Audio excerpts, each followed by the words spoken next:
Belakang isu sosial politik kontemporer. Isu sosial politik kontemporer berkembang seiring kemajuan teknologi, globalisasi, dan media sosial yang mempengaruhi kehidupan masyarakat. Berbagai masalah seperti hoaks politik, konflik sosial, ketimpangan ekonomi, dan polarisasi ini menjadi tantangan di era modern. Oleh karena itu, pemahaman terhadap isu sosial politik penting agar masyarakat ini mampu berpikir kritis, bijak dalam menggunakan informasi, serta berperan aktif dalam menciptakan kehidupan sosial dan politik yang demokratis dan harmonis. Selanjutnya, kita akan membahas mengenai pengertian isu sosial politik. Isu sosial adalah masalah atau fenomena yang muncul dalam kehidupan masyarakat dan mempengaruhi kesejahteraan sosial. Isu sosial ini terjadi karena adanya ketidaksesuaian antara nilai, norma, dan kenyataan dalam masyarakat. Contoh isu sosial antara lain kemiskinan, pengangguran, kriminalitas, ketimpangan pendidikan, diskriminasi, dan konflik sosial. Lalu, isu politik adalah persoalan yang berkaitan dengan kekuasaan, pemerintahan, kebijakan publik, hukum, hak warga negara, dan proses pengambilan keputusan dalam negara. Isu politik biasanya muncul karena akibat perbedaan kepentingan antara kelompok, partai politik, pemerintah, maupun masyarakat. Selanjutnya ada hubungan isu sosial dan politik. Isu sosial dan politik ini memiliki hubungan yang sangat erat karena masalah sosial sering membutuhkan kebijakan politik untuk penyelesaiannya. Kebijakan politik dapat mempengaruhi kondisi sosial masyarakat, serta keputusan pemerintah ini dapat menciptakan dampak sosial positif maupun negatif. Jadi ada contoh hubungan isu sosial dan politik, yang dimana misal yang pertama ada kemiskinan. Nah, kemiskinan ini adalah isu sosial, lalu isu politiknya adalah pemerintah membuat program bantuan sosial. Yang kedua ada pengangguran. Karena isu sosial ini ada pengangguran, maka isu politiknya adalah pemerintah membuka lapangan kerja. Yang ketiga ada kenaikan harga BBM. Karena kenaikan harga BBM ini adalah isu politik, maka isu sosialnya adalah menimbulkan protes masyarakat. Yang keempat ada penyebaran hoaks politik. Maka isu sosialnya ini adalah memicu konflik sosial. Selanjutnya kita akan membahas mengenai karakteristik isu sosial politik kontemporer. Yang pertama ini ada bersifat luas. Isu sosial politik mempengaruhi banyak kelompok masyarakat, baik dalam skala lokal, nasional, maupun global. Contohnya, kenaikan harga kebutuhan pokok, krisis ekonomi, konflik politik, dan perubahan kebijakan pendidikan. Yang kedua ada dipengaruhi teknologi. Nah, perkembangan teknologi informasi dan internet ini dapat membuat penyebaran informasi berlangsung dengan sangat cepat. Hal ini memberikan dampak positif seperti mempermudah akses informasi, mempercepat komunikasi masyarakat, dan meningkatkan partisipasi publik dalam berbagai isu sosial maupun politik. Namun, perkembangan teknologi juga memiliki dampak negatif seperti penyebaran hoaks, ujaran kebencian, polarisasi masyarakat, serta munculnya cyberbullying di media sosial. Contohnya, Media sosial seperti Instagram, TikTok, dan X dapat mempengaruhi opini publik terhadap isu politik tertentu. Yang ketiga, ada menimbulkan pro dan kontra. Nah, setiap isu sosial politik biasanya menimbulkan berbagai sudut pandang yang berbeda di masyarakat, sehingga memunculkan pro dan kontra. Perbedaan tersebut dapat disebabkan oleh adanya perbedaan kepentingan, perbedaan ideologi, tingkat pendidikan, serta pengaruh media yang membentuk cara pandang masyarakat terhadap suatu isu. Contoh, kebijakan kenaikan pajak, revisi undang-undang, pemindahan ibu kota negara, serta pembatasan media sosial. Nah, contohnya, jika keempat isu ini sudah dibawa ke suatu media sosial, maka pasti banyak banget masyarakat yang memiliki sudut pandang yang berbeda yang mengomentari terkait isu tersebut. Nah, hal itu akan menyebabkan pro dan kontra. Yang keempat itu ada berdampak pada kehidupan masyarakat. Nah, isu sosial politik dapat mempengaruhi berbagai aspek kehidupan masyarakat seperti bidang ekonomi, pendidikan, keamanan, stabilitas negara, serta hubungan sosial antar masyarakat. Dampak tersebut dapat dirasakan secara langsung maupun tidak langsung dalam kehidupan sehari-hari. Contohnya, demonstrasi dapat mengganggu aktivitas ekonomi. Konflik politik dapat menurunkan kepercayaan masyarakat, serta kebijakan pendidikan mempengaruhi kualitas sumber daya manusia. Lalu selanjutnya, ada faktor penyebab munculnya isu sosial politik. Yang pertama, faktor globalisasi. Nah, karena masuknya budaya dan informasi dari luar akan mempengaruhi pola pikir masyarakat Indonesia. Yang kedua, ada ketimpangan ekonomi. Perbedaan kesejahteraan sosial di masyarakat ini akan menimbulkan kecemburuan sosial. Yang ketiga, ada media sosial. Media sosial ini dapat mempercepat penyebaran informasi tetapi juga dapat memicu hoaks dan provokasi. Yang keempat, ada perubahan budaya. Nah, pergeseran nilai dan gaya hidup ini dapat menimbulkan perbedaan pandangan terhadap diri kita. Lalu yang kelima, ada kebijakan pemerintah. Kebijakan pemerintah ini dapat menimbulkan dukungan atau penolakan. Seperti yang dijelaskan sebelumnya, yaitu ada pro dan kontra terhadap kebijakan pemerintah. Yang keenam, itu ada rendahnya literasi. Karena rendahnya literasi yang ada di dalam masyarakat, maka masyarakat itu dapat sekali mudah terpercaya terhadap hoaks, lalu juga mudah terprovokasi terhadap isu politik.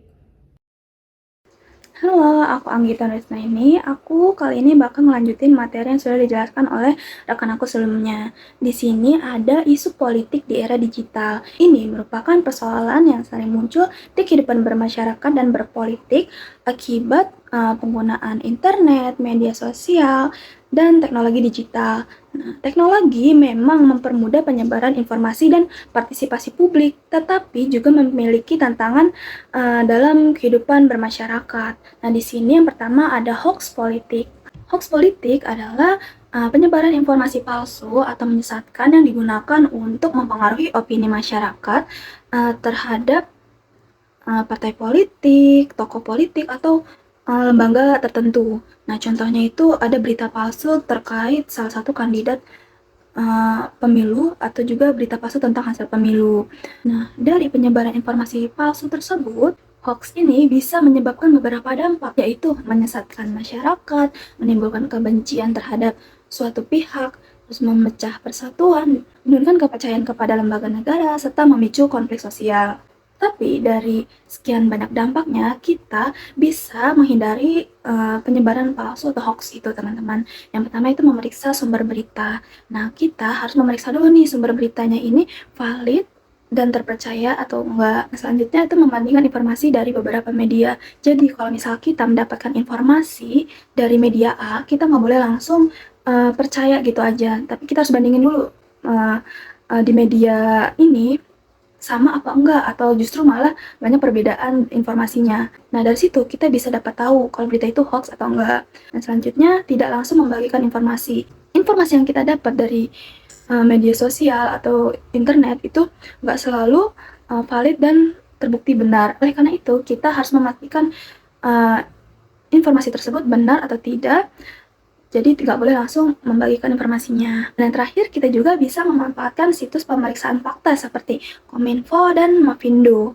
Selanjutnya ada polarisasi politik. Ini adalah kondisi ketika masyarakat terbelah ke dalam kelompok-kelompok yang saling berlawanan dan sulit menerima perbedaan pendapat. Contohnya, pendukung kandidat A hanya mau percaya pada informasi yang mendukung kelompoknya aja. Jadi kalau misalkan informasi tentang kelompoknya ini buruk atau hal yang dia dukung itu jelek, jadi dia nggak bakalan percaya. Nah, penyebabnya yaitu dari penyebaran hoax tadi, lalu fanatisme terhadap tokoh politik. Jadi kalau misalkan suatu individu sangat menyukai atau menggemari suatu tokoh, maka ketika ada informasi beredar mengenai hal buruknya tokoh tersebut, individu tersebut nggak akan percaya dan selalu mendukung apa yang dilakukan oleh tokoh yang ia suka itu. Lalu algoritma media sosial menampilkan konten sejenis. Kalau misal kita terus menonton dan menyukai suatu konten, maka algoritma akan membaca dan terus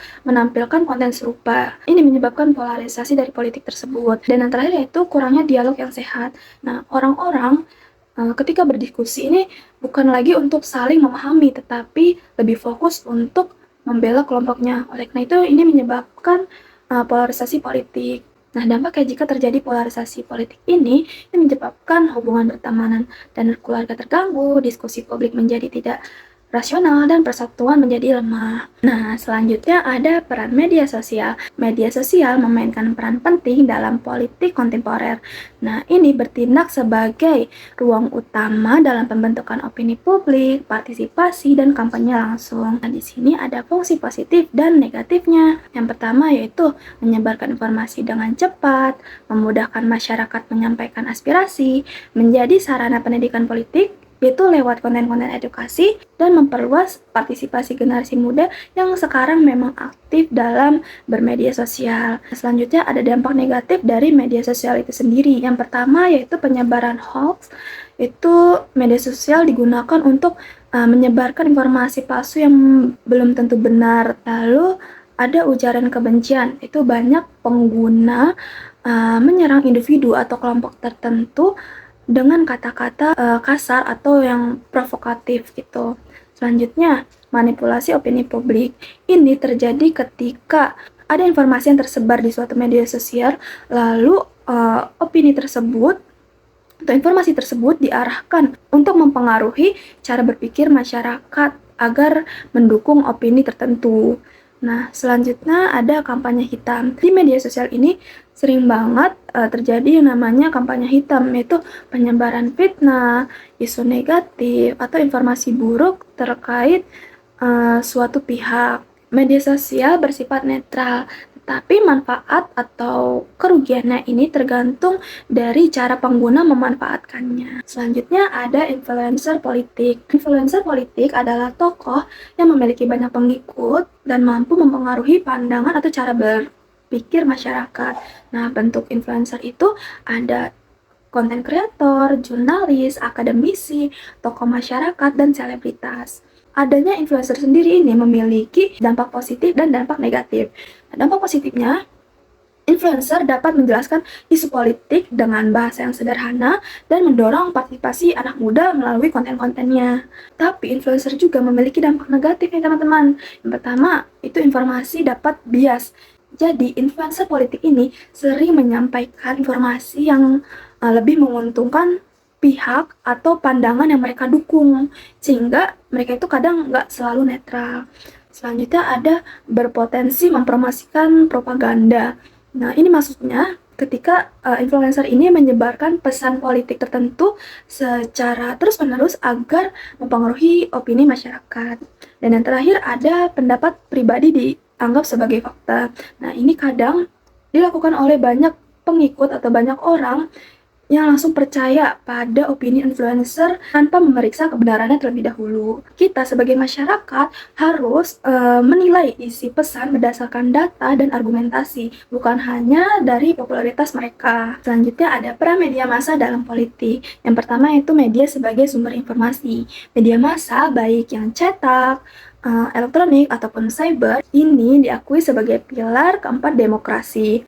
Nah, media massa menjadi jembatan antara pemerintah dan rakyat untuk mengetahui kebijakan pemerintah, kegiatan partai politik, kondisi ekonomi dan sosial, dan hasil pemilu. Selanjutnya ada pengaruh opini publik. Nah, opini publik adalah pandangan mayoritas masyarakat terhadap sesuatu. Nah, peran media di sini adalah untuk menentukan isu mana yang dianggap penting oleh masyarakat. Jadi, kalau suatu topik itu terus diberitakan, misalnya pemberitaan intensif tentang korupsi gitu, maka perhatian publik akan terus meningkat dan mendorong tuntutan penegakan hukum. Selanjutnya adalah media independen dan netralis. Artinya media ini tidak dikendalikan oleh pihak tertentu dan menjalankan fungsi jurnalistik secara profesional serta menyajikan fakta secara seimbang tanpa memihak. Nah, pentingnya independensi ini itu untuk menjaga kepercayaan publik, mencegah manipulasi informasi, dan mendukung demokrasi yang sehat. Dan peran media massa yang terakhir adalah pemberitaan politik. Nah, pemberitaan politik ini memiliki dampak positif dan negatif. Yang positifnya itu meningkatkan pengetahuan masyarakat, mendorong pengawasan terhadap pemerintah, dan memperkuat akuntabilitas penjabat publik atau tokoh-tokoh publik terhadap tindakan mereka karena tindakan mereka ini diketahui dan dinilai langsung oleh masyarakat. Nah, selanjutnya ada dampak negatif, yaitu yang pertama ada sensasionalisme, yaitu kadang media ini melebih-lebihkan berita agar penonton atau pembacanya ini meningkat gitu. Selanjutnya ada perbentukan persepsi yang bias. Cara media menyampaikan berita bisa membuat masyarakat lebih mendukung atau membenci pihak lain. Nah, itu maksud dari pembentukan persepsi yang bias itu. Selanjutnya itu memicu konflik. Nah, ini terjadi ketika pemberitaannya itu provokatif atau tidak netral. Nah, oleh karena itu, ini dapat menimbulkan perdebatan, permusuhan, atau perpecahan di masyarakat. Selanjutnya ada materi mengenai demokrasi dan partisipasi masyarakat. Demokrasi secara etimologis berarti pemerintahan dari, oleh, dan untuk rakyat. Dalam konteks Indonesia, ini diwujudkan dengan demokrasi Pancasila yang mengedepankan musyawarah mufakat. Nah, ciri-ciri demokrasi itu apa? Yang pertama ada pemilu yang bebas dan adil, lalu kebebasan berpendapat, pelindungan hak asasi manusia, supremasi hukum, dan pergantian kekuasaan secara damai. Nah, selanjutnya ada bentuk partisipasi masyarakat. Partisipasi masyarakat ini terbagi menjadi dua, yaitu secara langsung dan tidak langsung. Partisipasi langsung contohnya itu mengikuti pemilu, menyampaikan aspirasi, dan menghadiri forum publik. Selanjutnya ada partisipasi tidak langsung, contohnya menulis opini, membuat petisi, dan mengedukasi masyarakat di media sosial. Nah, selanjutnya ada materi mengenai tentang demokrasi modern. Yang pertama ada disinformasi. Disinformasi atau kesalahan informasi yang dapat mengganggu kualitas pengambilan keputusan masyarakat. Hal ini terjadi karena masyarakat bingung mana yang merupakan fakta dan mana yang bukan. Selanjutnya ada politik uang, yaitu pemberian imbalan untuk mempengaruhi pilihan politik dari suatu individu atau masyarakat. Ini banyak terjadi ketika kegiatan pemilu, teman-teman. Jadi masyarakat memilih pilihan politiknya itu bukan karena kualitas calon atau programnya, tetapi berdasarkan imbalannya. Selanjutnya ada rendahnya literasi politik. Ini menjadi tantangan karena kurangnya pemahaman politik membuat masyarakat mudah terpengaruh oleh hoax atau propaganda. Selanjutnya ada apatisme. Nah, ini menjadi tantangan karena jika masyarakat ini merasa suaranya tidak terpengaruh, nah jadi partisipasi dalam demokrasi seperti memilih atau berdiskusi politik ini menjadi menurun. Nah, selanjutnya ada intoleransi, itu penolakan terhadap perbedaan pendapat dapat memicu konflik dan menghambat demokrasi yang seharusnya menghargai keberagaman.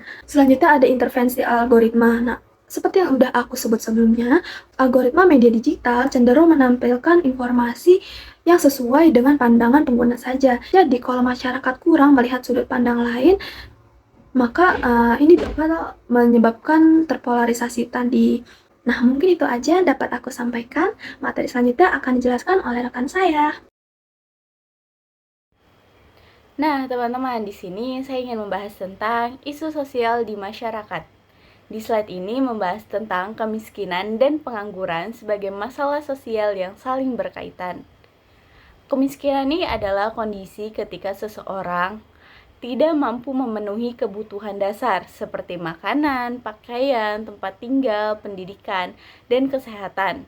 Faktor penyebabnya itu antara lain rendahnya tingkat pendidikan, kurangnya lapangan pekerjaan, ketimpangan ekonomi, serta kenaikan harga kebutuhan pokok. Apa sih dampaknya nih dari kemiskinan?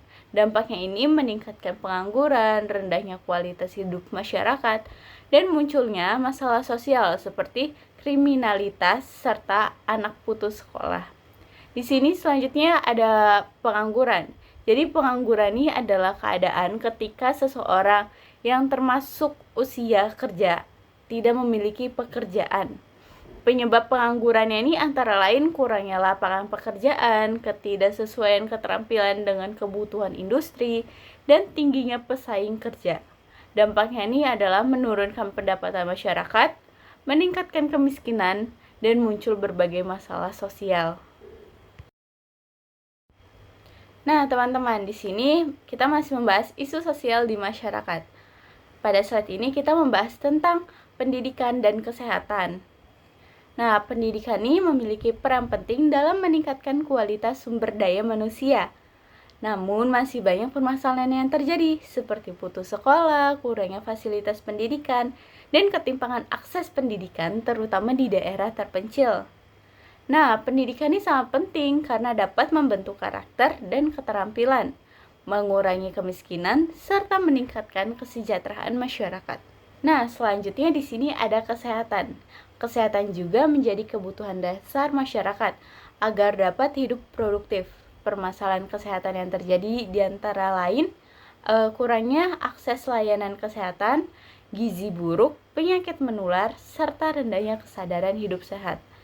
Nah, oleh karena itu teman-teman diperlukan upaya serta penyuluhan kesehatan, penyediaan fasilitas kesehatan, serta program imunisasi dan sanitasi agar kesehatan masyarakat dapat meningkat. Selanjutnya ke ketimpangan sosial dan ekonomi. Nah, pertama nih ketimpangan pendapatan. Terjadi karena distribusi penghasilan yang tidak merata. Ada sebagian masyarakat yang memiliki pendapatan sangat tinggi, serta ada sebagian lainnya yang masih hidup dalam kemiskinan. Penyebabnya dapat berasal dari perbedaan pendidikan, keterampilan, kesempatan kerja, dan kepemilikan sumber daya. Selanjutnya di sini ada yang kedua, akses pendidikan yang belum merata. Nah, teman-teman, tidak semua masyarakat ini memperoleh kesempatan pendidikan yang sama karena kondisi ekonomi keluarga, lokasi sekolah yang jauh, dan kurangnya fasilitas pendidikan. Akibatnya nih sumber daya manusia menjadi tidak merata dan sulit meningkatnya kualitas hidup. Selanjutnya di sini ada kesenjangan wilayah antara perkotaan dan pedesaan. Nah, akibatnya ini pembangunan yang tidak merata. Contohnya ini adalah infrastruktur kota nih yang lebih lengkap, akses internet desa yang terbatas, dan pelayanan kesehatan yang belum merata. Ketimpangan sosial dan ekonomi ini menimbulkan kecemburuan sosial, konflik sosial, meningkatkan kriminalitas, dan menghambat pembangunan sosial. Oke teman-teman, di slide ini membahas tentang penyebab konflik sosial dan konflik akibat perbedaan pendapat. Nah, konflik sosial ini adalah pertentangan yang terjadi antar individu atau kelompok dalam masyarakat. Penyebab konflik sosial ini antara lain perbedaan pendapat, perbedaan kepentingan, ketimpangan sosial dan ekonomi, serta kurangnya toleransi. Selain itu, perbedaan pandangan sering juga menimbulkan perselisihan di masyarakat. Contohnya nih seperti perbedaan pemilihan politik, serta perbedaan budaya atau agama, dan perselisihan di lingkungan sekolah maupun masyarakat. Karena itu, sikap saling menghormati, toleransi, dan komunikasi yang baik sangat penting agar perbedaan ini tidak berkembang menjadi konflik yang lebih besar. Nah, pada slide ini dijelaskan mengenai dampak konflik sosial dan cara penyelesaiannya. Konflik sosial ini dapat memberikan dampak negatif maupun positif bagi masyarakat. Dampak negatifnya nih antara lain kerusakan hubungan sosial, kerugian materi, dan perpecahan dalam masyarakat. Konflik ini dapat membuat hubungan antar individu menjadi tidak harmonis. Namun, konflik sosial juga memberikan dampak positif nih, seperti mendorong perubahan sosial dan meningkatkan kesadaran masyarakat akan pentingnya toleransi. Dari konflik ini, masyarakat dapat belajar agar lebih menghargai perbedaan dan mencari solusi bersama. Adapun cara penyelesaian konflik dapat dilakukan melalui beberapa cara. Yang pertama seperti musyawarah, mediasi, dan negosiasi. Selain itu, masyarakat juga perlu mengutamakan sikap toleransi dan saling menghargai agar konflik ini dapat diselesaikan dengan baik. Sekarang kita masuk ke dampak isu sosial politik. Jadi gini teman-teman, pada slide ini tuh kita dapat melihat bersama-sama bahwa ketika politik itu memanas ya, sedang memanas, biasanya dampaknya itu punya dua sisi kepada masyarakat. Apa? Yang pertama itu dampak positifnya. Kita ambil dampak positifnya dulu deh. Apa sih dampak positifnya ketika politik sedang memanas kayak gini? Dampak positifnya adalah masyarakat menjadi lebih aktif ya, lebih aktif, lebih sadar dan lebih kritis biasanya terhadap kondisi negaranya sendiri. Kenapa? Mereka lebih aktif dalam menyampaikan pendapat ya kan biasanya, terus lebih peduli lagi terhadap atau lebih concern lagi terhadap statement dan kebijakan pemerintah gitu.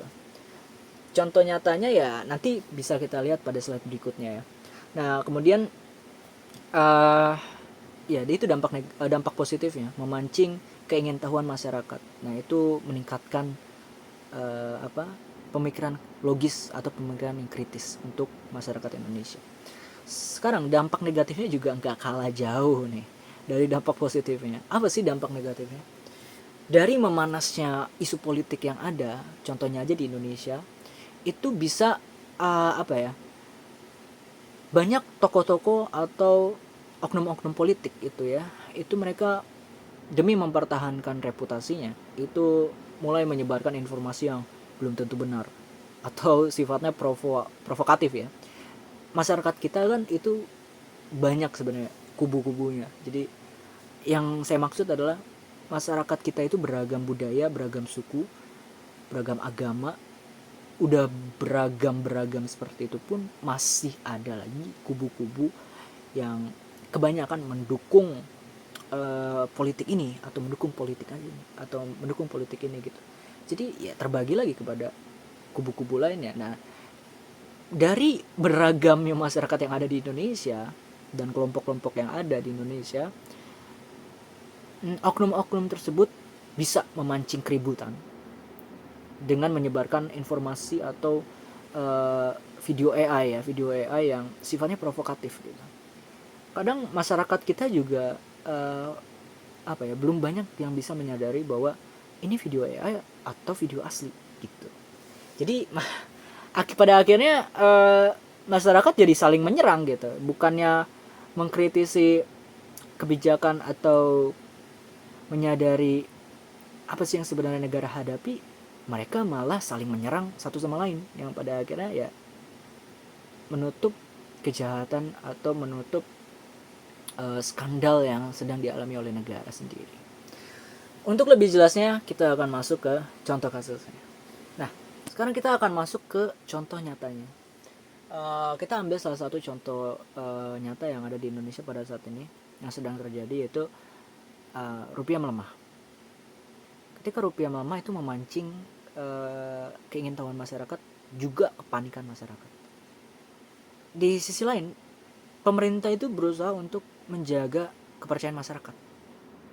Dengan apa? Dengan menenangkan masyarakat. Dengan menyampaikan statement bahwa ya rupiah melemah tetapi ekonomi kita baik-baik aja. Ekonomi kita kuat. Tetapi masyarakat menyadari bahwa kalau ekonomi kita kuat kok makin hari pengeluaran operasional kita makin bertambah ya, atau makin mahal ya. Itu menambah beban masyarakat sehari-hari gitu. Kok bisa ketika rupiah melemah, ekonomi kuat, tapi kok dampak ke masyarakat nggak seperti itu ya? Ini kenapa gitu kan? Dari situ pemerintah mencoba untuk menenangkan masyarakat, menjaga kepercayaan masyarakat. Nah, di sini banyak oknum-oknum yang apa ya?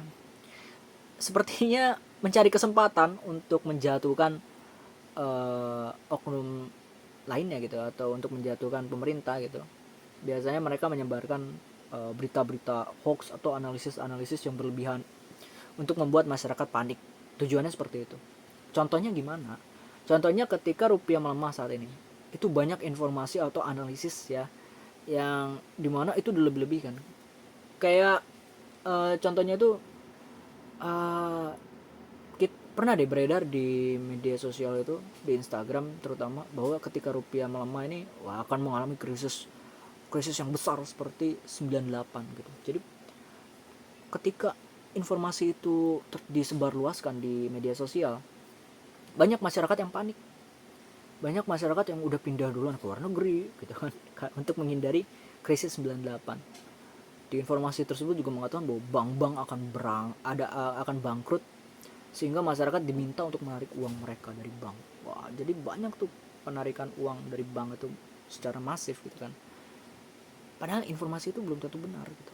Bahwa analisis itu belum tentu benar terjadi gitu. Jadi banyaklah kasus-kasus seperti ini ketika politik sedang memanas. Dari pembahasan-pembahasan tadi, maka timbullah satu conclusion. Conclusionnya itu pertanyaan, gimana solusinya gitu kan? Solusinya sebenarnya untuk mengurangi dampak negatif yang sedang terjadi ketika politik memanas itu, pertama gini teman-teman, literasi digital itu penting, karena banyak informasi itu tersebar luas dengan mudah itu di media sosial awalnya, mulai dari Instagram, Facebook, Twitter, wah banyak sekali, apalagi YouTube gitu kan, TikTok, wah banyak sekali video-video itu tersebar luas, itu mudah sekali gitu. Jadi masyarakat harus meningkatkan literasi digital. Contohnya kayak gimana? Bedain lah AI dengan video asli, minimal itu dulu. Bedain video AI dan video asli gitu. Kedua, telusuri dulu benar enggak informasi yang disampaikan di media sosial itu. Jangan kalian pikir ketika akunnya itu verified, maka informasinya pun akan verified. Enggak, belum tentu. Itu belum tentu benar. Makanya kita harus cross check lagi gitu, untuk apa ya, istilahnya memberikan keyakinan juga kepada kita sendiri bahwa oh ya, informasi itu benar, karena ada banyak yang informasinya sama gitu, kayak gitulah. Yang kedua, masyarakat itu harus lebih concern terhadap politik. Jadi jangan kita kira politik itu nggak penting. Politik itu penting. Kenapa? Karena kehidupan kita nggak pernah lepas dari pengaruh politik. Di Indonesia itu pengaruh politik itu benar-benar kita rasakan gitu. Apalagi ketika pergantian presiden, pergantian menteri gitu, itu atau kebijakan baru gitu, yang dibuat oleh pemerintah, itu benar-benar sangat kita rasakan gitu. Jadi kita harus concern gitu terhadap keputusan-keputusan, statement-statement yang keluar dari pemerintah gitu. Itu harus kita concern gitu. Kalau kita tidak mengkritisi kondisi politik pada saat ini, lalu bagaimana kita keluar dari masalah utama kita gitu kan. Masalah utama kita bisa terselesaikan apabila kita tahu penyebabnya apa dan bagaimana cara menanggulanginya, seperti itu. Yang ketiga, bahwa ya balik lagi, generasi muda sekarang punya peran besar, dimana pada setiap zaman itu ada generasi muda, generasi menengah ya, kemudian ada generasi yang akan digantikan oleh generasi setelahnya gitu. Generasi muda pada saat ini akan menggantikan posisi generasi sebelumnya. Jadi kita harus belajar lah, sebagai generasi muda kita harus belajar dari generasi kita sebelumnya bahwa ada banyak kekurangan yang mereka lakukan atau mereka kerjakan itu tidak boleh kita ulangi lagi di kemudian hari demi keberlangsungan negara kita sendiri. Kita harus meningkatkan literasi kita sebagai anak muda kan. Kita harus concern terhadap politik juga gitu kan. Kita harus kritis terhadap kondisi negara kita. Itulah yang solusi yang bisa mengurangi dampak negatif dari politik yang memanas. Artinya kalau kita concern terhadap 3 hal tadi, kita nggak akan mudah dipecah belah gitu. Intinya seperti itu. Nah, sekarang kita berada pada penutupan, di mana penutupan kali ini akan kita tutup dengan suatu kesimpulan dari materi yang kita bahas pada video ini, yaitu bahwa isu sosial politik itu apalagi saat ini ya, yang ada di Indonesia tentunya itu sangat dipengaruhi yang namanya dengan globalisasi ya. Dampak dari globalisasi itu salah satunya adalah penyebar luasan informasi yang belum tentu benar itu bisa tersebar luas di media sosial tentunya. Dan yang bisa mengakses media sosial itu bukan cuma orang-orang dewasa atau anak-anak muda, tetapi anak-anak kecil ya, orang-orang tua juga itu bisa mengakses media sosial tanpa pandang usia. Dan ini sangat berbahaya teman-teman jika kita tidak dibekali dengan literasi digital yang baik dan yang benar. Dan masalah ini tentunya akan berdampak pada stabilitas ekonomi, terlebih pada stabilitas demokrasi yang ada di Indonesia. Kenapa? Karena Indonesia merupakan negara yang terdiri dari beragam-ragam suku, budaya, dan agama. Dan tentunya kalau efek dari globalisasi ini memang seringkali mengguncang demokrasi dan stabilitas keharmonisan yang ada di Indonesia. Jadi pada era kali ini generasi muda memang bukan hanya generasi muda tetapi semuanya itu dituntut untuk meningkatkan literasi digital, pendidikan politik juga, dan apalagi generasi muda itu yang akan menggantikan generasi sebelumnya. Kita harus belajar lah sebagai generasi muda apa aja sih yang sudah terjadi pada negara kita dan apa yang tidak boleh kita ulangi pada negara kita untuk keberlangsungan negara kita ini. Serta pada akhirnya masyarakat dan pemerintah itu memang harus kolaborasi aktif ya, atau berperan aktif gitu, karena untuk menciptakan kondisi yang lebih adil, harmonis, dan tidak menimbulkan kesalahpahaman dan perpecahan. Kalau menurut kamu bagaimana kesimpulannya? Silakan tulis di bawah komentar ya. See you next time.